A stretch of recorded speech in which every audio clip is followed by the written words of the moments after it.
تمہاری باتیں بڑی دلچسپ ہیں، مجھے اپنے بارے میں تفصیل سے بتاؤ۔ اس نے کہا۔ میں چند لمحے خاموشی سے اس کی طرف دیکھتا رہا اور پھر اپنے بارے میں بتانے لگا۔ قصور سے چند میل آگے سرحد کی طرف دریائے بیاس کے کنارے ایک گاؤں ہے، گنڈا سنگھ والا۔ اس سے 1.5 کوس کے فاصلے پر ایک اور چھوٹی سی بستی ہے جس کا کوئی نام نہیں۔ بستی 25-30 گھروں پر مشتمل ہے۔ میرا باپ مولوی بشیر محمد اس بستی کی مسجد کا امام تھا۔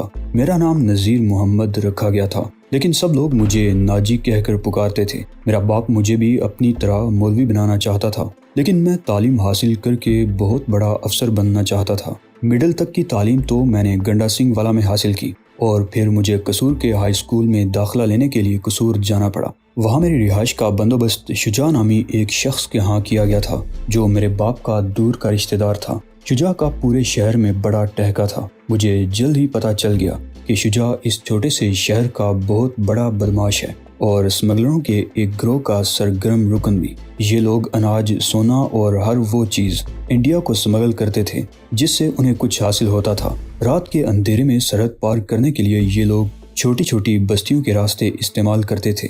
میرا 1 سال تو خیریت سے گزر گیا، پھر شجاع نے مجھے بھی اپنے اس گھنونے بزنس میں شامل کر لیا۔ میں گروہ کے 2 آدمیوں کے ساتھ مہینے میں 3 مرتبہ سرحد پار کر کے شہر فیروز پور کا بھی چکر لگا آیا تھا۔ مجھے اس کام سے شدید نفرت تھی۔ ہمارے لوگوں کے منہ کا نوالا چھین کر دشمن کو کھلایا جا رہا تھا۔ میں اپنی جان چھڑانا چاہتا تھا۔ میری پڑھائی کا بھی حرج ہو رہا تھا، مگر شجاع کی مار پیٹ اور دھمکیوں نے مجھے ان کا ساتھ دینے پر مجبور کر رکھا تھا۔ ایک رات ہمارے گروہ کے چند آدمی لاکھوں روپے کا مال لے کر سرحد پار جانے والے تھے۔ شجاع بھی اس پارٹی میں شامل تھا اور میں بھی، لیکن عین وقت پر میں بیمار پڑ گیا۔ میں نے اس پارٹی کے بارے میں پہلے ہی سے پولیس کو اطلاع دے دی تھی۔ اگر ساتھ جاتا تو میری جان بھی خطرے میں پڑ سکتی تھی۔ رات 2 بجے کے قریب پولیس اور رینجرز کی ایک مشترکہ پارٹی سے اسمگلروں کی اس پارٹی کا تصادم ہو گیا، جس میں 2 آدمی رینجرز کے اور 3 اسمگلروں کے مارے گئے۔ شجاع گرفتار ہوا اور اسے 3 سال کی سزا ہو گئی۔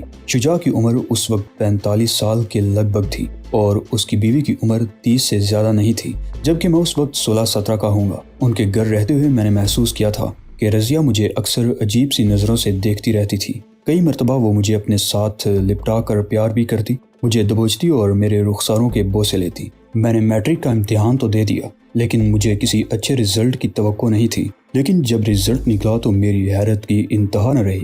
میں فرسٹ ڈویژن میں پاس ہوا تھا۔ شاید رضیہ سے ان انوکھے تعلقات سے پہلے کی پڑھائی کام آ گئی تھی۔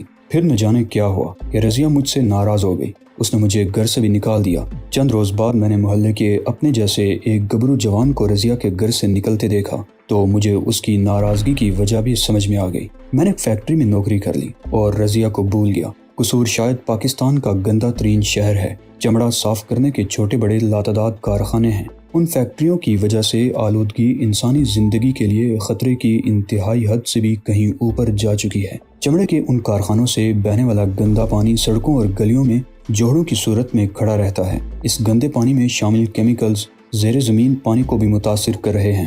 ہینڈ پمپس میں آنے والا کڑوا پانی پینے کے قابل نہیں رہا۔ لوگ مختلف مہلک بیماریوں کا شکار ہو رہے ہیں، مگر نہ تو محکمہ صحت اس طرح توجہ دینے کے لیے تیار ہے اور نہ ہی دوسرے متعلقہ محکمے۔ بہرحال شجاع کو جیل گئے ہوئے 2.5 سال ہو چکے تھے۔ 2 مہینے اور گزر گئے اور پھر ایک روز پتہ چلا کہ وہ جیل سے رہا ہو کر آ گیا ہے۔ میں ان دنوں لاہوری محلے کے ایک مکان میں رہ رہا تھا جہاں میں نے ایک کمرہ کرائے پر لے رکھا تھا۔ اس ٹوٹے پھوٹے مکان میں 2 ہی کمرے سلامت تھے۔ ایک میں بوڑھی مالکہ اکیلی رہتی تھی اور دوسرا میرے پاس تھا۔ دونوں کمروں کے بیچ وسیع صحن حائل تھا۔ میرے لیے کمرے کا دروازہ گلی کی طرف کھلتا تھا۔ اس رات میں ہوٹل سے کھانا کھا کر کمرے میں آ کر لیٹا ہی تھا کہ دروازے پر دستک ہوئی۔ میں نے اٹھ کر دروازہ کھولا تو شجاع کو دیکھ کر نہ جانے کیوں میرا دل کانپ اٹھا۔ وہ اکیلا نہیں تھا، اس کے ساتھ ایک اور آدمی بھی تھا۔ 3.25 سال تک جیل کی سختیوں نے شجاع کے کس بل نکال دیے تھے۔ وہ خاصا کمزور نظر آ رہا تھا۔ ان دونوں نے اندر آ کر دروازہ بند کر لیا تو میرے دل کی دھڑکن تیز ہو گئی، دماغ میں سنسناہٹ سی ہونے لگی اور پھر جلد ہی یہ انکشاف بھی ہو گیا کہ شجاع کو میرے بارے میں سب کچھ معلوم ہو گیا تھا۔ اسے جیل میں کسی پولیس والے نے بتایا تھا کہ 3 سال پہلے ان کی مخبری میں نے کی تھی، جس کے نتیجے میں نہ صرف ان کا لاکھوں کا مال پکڑا گیا تھا بلکہ ان کی پارٹی کے 3 آدمی مارے گئے تھے اور شجاع کو بھی طویل عرصہ جیل میں گزارنا پڑا تھا۔ اسے میرے اور رضیہ کے ناجائز تعلقات کے بارے میں بھی پتہ چل گیا تھا۔ میں اگر چاہتا تو اپنے کسی بندے کے ذریعے تمہیں بہت پہلے مروا چکا ہوتا، شجاع کہہ رہا تھا، لیکن میں نے اپنے ہاتھوں سے تمہیں سزا دینے کا فیصلہ کیا تھا۔ میں نے تمہیں سہارا دیا اور تم میری عزت سے کھیلتے رہے۔ میں نے ایک ایک پل کانٹوں پر لوٹ کر گزارا ہے، اور اب مجھے سکون اس وقت ملے گا جب تمہیں خون میں لت پت اپنے قدموں میں لوٹتے ہوئے دیکھوں گا۔ شجاع نے پستول نکال لیا۔ اس وقت نہ جانے میرے اندر اتنی ہمت کیسے پیدا ہو گئی کہ میں نے جھپٹ کر اس کے ہاتھ سے پستول چھین لیا۔ شجاع کو شاید اس کی توقع نہیں تھی۔ اس سے پہلے کہ وہ کچھ سمجھ پاتا، میں پے در پے ٹریگر دباتا چلا گیا۔ پہلی گولی اس کے پیٹ میں لگی، دوسری سینے میں، اور جب وہ آگے کو جھکا تو تیسری گولی نے اس کی کھوپڑی میں سوراخ کر دیا۔ وہ مجھے اپنے قدموں میں خون میں لت پت تڑپانا چاہتا تھا، لیکن خود میرے قدموں میں ڈھیر ہو گیا۔ اس کا دوسرا ساتھی دہشت زدہ سی نظروں سے یہ سب کچھ دیکھ رہا تھا۔ اس نے دروازے کی طرف چھلانگ لگا دی، لیکن اس سے پہلے کہ اس کا ہاتھ دروازے تک پہنچتا، میرے پستول سے نکلنے والی گولی اس کے کندھے میں پیوست ہو گئی۔ وہ چیختا ہوا گرا۔ دوسری گولی اس کے پہلو میں لگی۔ میں نے ان دونوں کو موت کے گھاٹ تو اتار دیا تھا، لیکن اب مجھ پر خوف طاری ہو رہا تھا۔ مجھے اپنی آنکھوں کے سامنے پھانسی کا پھندا نظر آ رہا تھا۔ میں نے پستول پھینک دیا، ٹرنک میں رکھے ہوئے روپے نکال کر جیب میں ڈالے اور کمرے سے باہر آ گیا۔ اتفاق سے اس وقت گلی میں کوئی نہیں تھا۔ میں نے دروازہ بند کر دیا اور تیزی سے ایک طرف چلنے لگا۔ پہلے میں نے سوچا کہ گاؤں چلا جاؤں، مگر خیال آیا کہ گاؤں میں تو فوراً ہی پکڑا جاؤں گا۔ میں لاری اڈے پر پہنچ گیا۔ اس وقت لاہور جانے والی ایک بس اڈے سے نکل رہی تھی۔ میں دوڑ کر اس میں سوار ہو گیا۔ میرے پاس 600-700 روپے تھے، جو کئی مہینوں سے تھوڑے تھوڑے سے بچا کر جمع کیے تھے۔ میرا خیال تھا کہ یہ رقم 10-15 دن کے لیے کافی تھی۔ اس دوران میں کوئی بندوبست کر لوں گا۔ لاہور میں پہلی رات میں نے ریلوے اسٹیشن کے سامنے ایک چارپائی ہوٹل میں گزاری۔ بڑے شہروں کے لاری اڈوں اور ریلوے اسٹیشنوں کے آس پاس ایسے لاتعداد غریب پرور ہوٹل ہوتے ہیں جہاں صرف 5 روپے چارپائی کا کرایہ دے کر رات گزارنے کی جگہ مل جاتی ہے۔ ایسے ہوٹلوں میں کھانا بھی سستا ہوتا ہے، لیکن پولیس والے بہت تنگ کرتے ہیں۔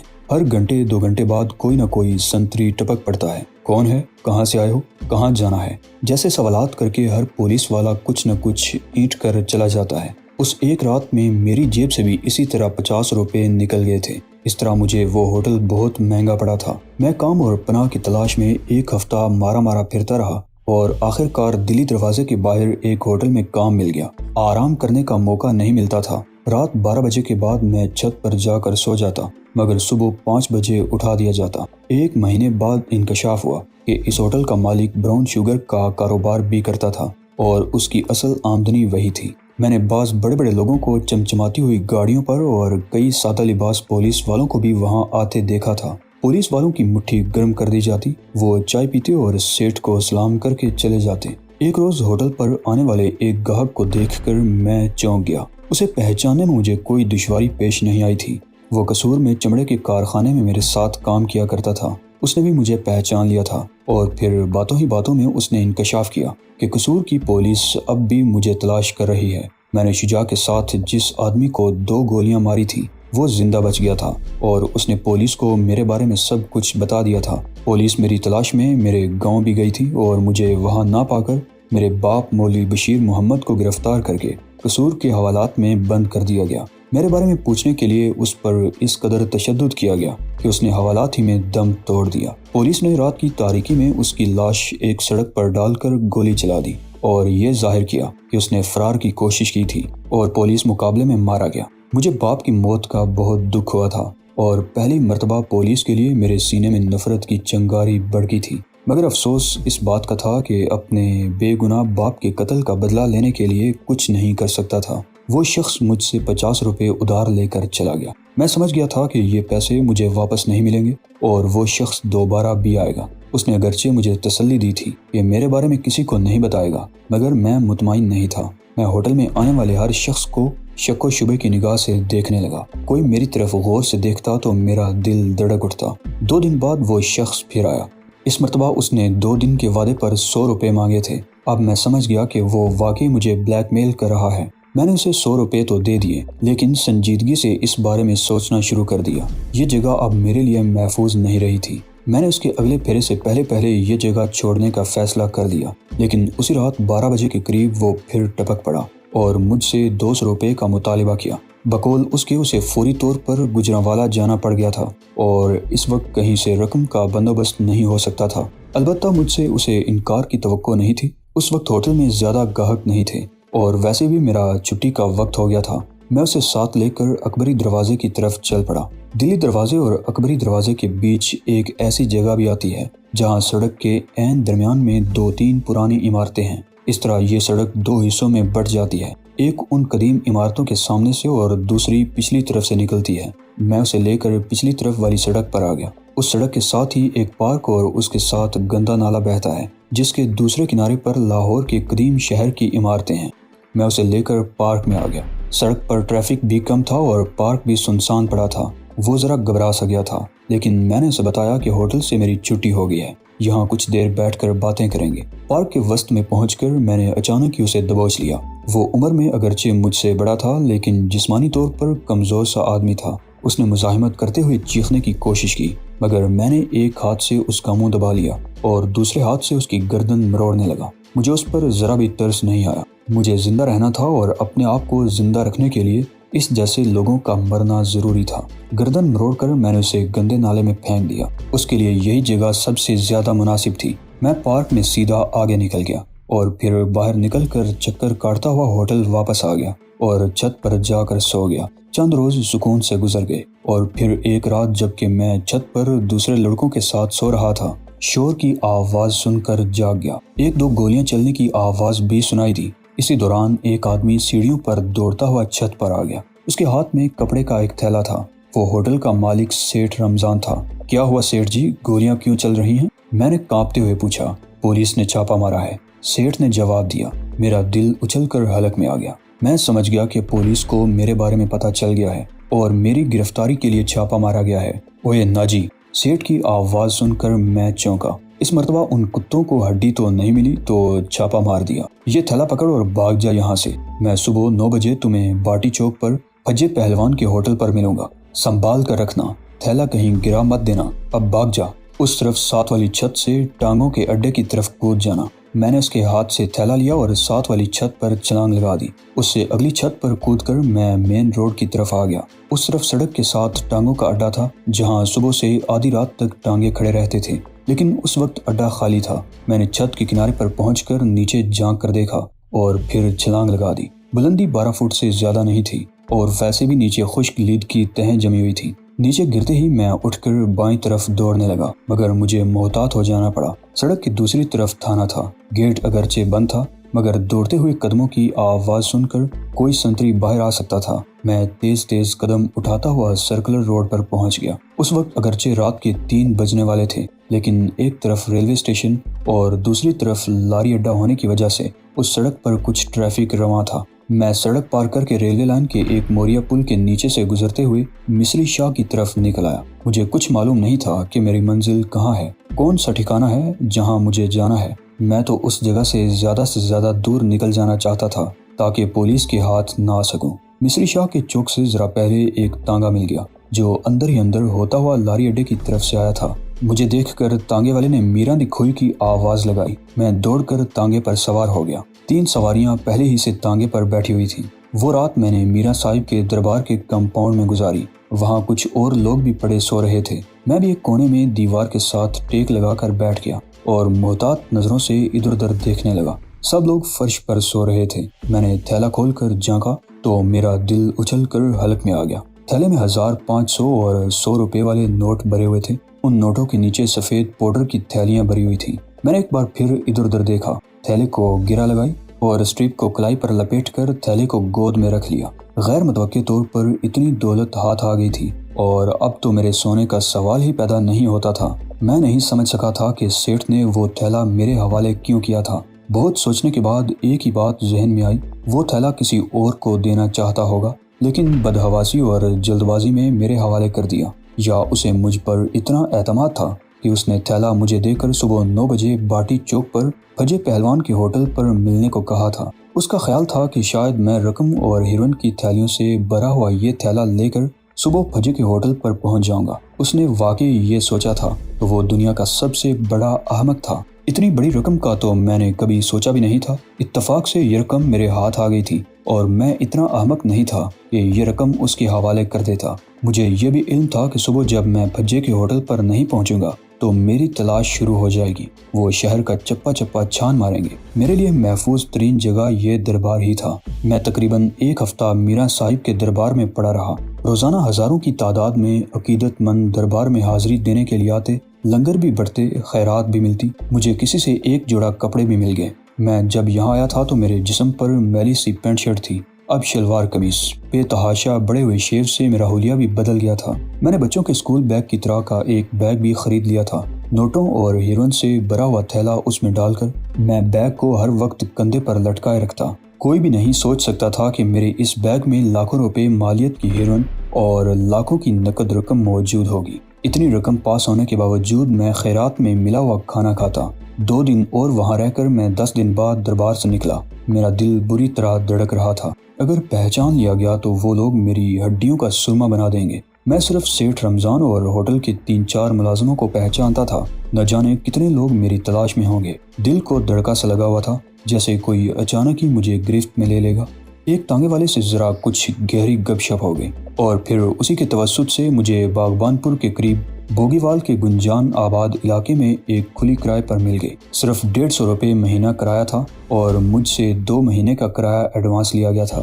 یہ مکان بالکل کھنڈر بن چکا تھا۔ صرف یہی ایک کمرہ قابل استعمال تھا جو مجھے دیا گیا تھا۔ کھنڈر میں ایک طرف بغیر چھت کا غسل خانہ بھی تھا جس کے سامنے ٹاٹ کا پھٹا ہوا پردہ لٹکا ہوا تھا۔ ٹانگے والے سے میری دوستی گہری ہو گئی۔ جب وہ تانگا بند کرتا تو میرے پاس آ کر بیٹھ جاتا۔ اس کھولی میں رہتے ہوئے میں نے بتدریج اپنا حلیہ تبدیل کرنا شروع کر دیا۔